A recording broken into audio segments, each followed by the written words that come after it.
Bom, agora nós vamos dar o efeito da pressão no deslocamento do equilíbrio químico. Olha o que nós temos. Então, a pressão sobre o sistema em equilíbrio. O aumento de pressão deslocará o equilíbrio no sentido de menores volumes, isto é, menor número de mols gasosos. Pessoal, vamos refletir aqui. Prestem atenção. A gente não viu que, de acordo com o princípio de Le Chatelier, qualquer força que a gente colocar no sistema, o sistema em equilíbrio vai se deslocar na tentativa de anular essa força? Então vamos pensar. Se eu aumento a pressão, o que o sistema vai fazer? Vai se deslocar na tentativa de diminuir a pressão, certo? Para voltar ao que era antes. Então eu fui lá e aumentei, ele vai se deslocar na tentativa de diminuir essa pressão. E como é que ele faz isso? Ele desloca no sentido de menores volumes gasosos, menores números de mols gasosos. Por quê? Porque se ele produz moléculas que têm o menor número de mols gasosos, consequentemente elas ocupam menos espaço.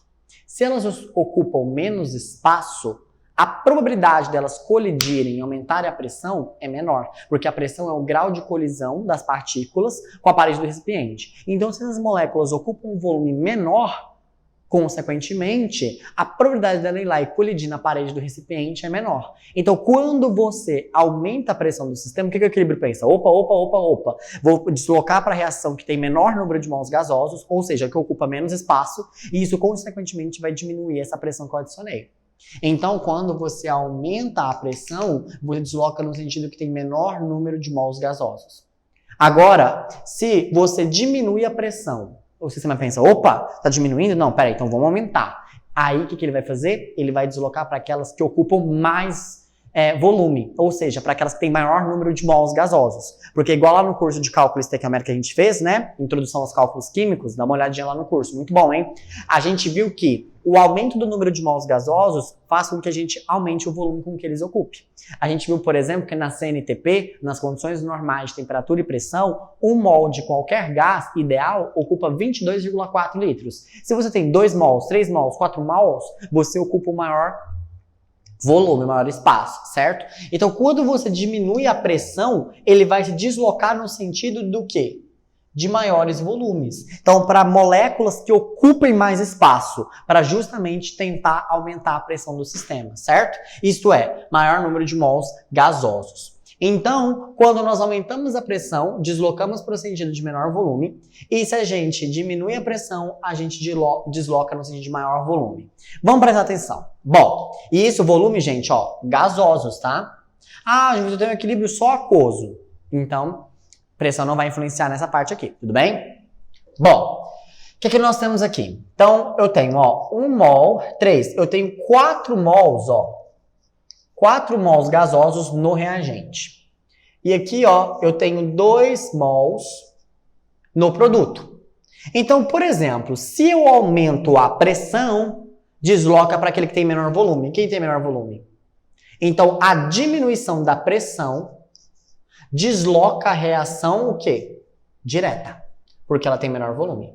Ah não, João Vitor, eu aumentei a pressão nesse caso. Opa, se você aumentou a pressão, quando nós diminuímos a pressão, nós deslocamos para quem tem maior volume. Ó, diminuir a pressão, maior volume. Quem tem maior volume de gás ocupado aqui? Então a reação favorecida é a reação o quê? Inversa. Ah não, João Vitor, você aumentou a pressão do sistema. Opa, se eu aumentei a pressão do sistema, desloca para aquele que tem menor volume, certo? Então, recapitulando, o aumento de pressão desloca para o sentido de menor número de mols gasosos. E a diminuição da pressão desloca a reação para quem tem maior volume de mols gasosos. Ah, João Vitor, e se não tiver diferença? Olha o exemplo.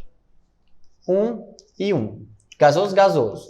Então você tem 2 mols, 2 volumes aqui gasosos. E aqui também. Aumentei a pressão. Nada acontece. Porque não tem variação de número de mols. Então esse sistema aqui, ó, se você aumentar a pressão, ele não desloca o equilíbrio. Porque o número de mols gasosos do reagente é igual ao do produto. Certo? Então, guarda essa informação. Um outro ponto importante é que se você adiciona um gás inerte, o que é um gás inerte? É um gás que não reage, que não faz parte do equilíbrio, ele não desloca o equilíbrio químico. Por quê? Porque ele mantém as pressões parciais dos gases que você adicionou aqui. Consequentemente, o equilíbrio não se desloca, tá? Gás inerte é um gás que não reage, tipo o hélio, um gás nobre, certo? Então, pressão, gente, o aumento de pressão desloca para menor número de mols gasosos. Por quê? Porque se você aumentou a pressão do sistema, ele vai tentar diminuir. Como que ele vai diminuir? Deslocando para o sentido que tem moléculas que ocupam um menor número de mols gasosos, certo? E se você diminui a pressão, ele tende a aumentar a pressão do sistema. Como é que ele vai fazer isso? Deslocando para reações que têm maior número de mols gasosos. Beleza? Porque, consequentemente, vão ocupar maior volume. E aí, aumentar a pressão que foi diminuída. Beleza? Agora, vamos ver o último fator que desloca o equilíbrio químico. Temperatura. Saca só.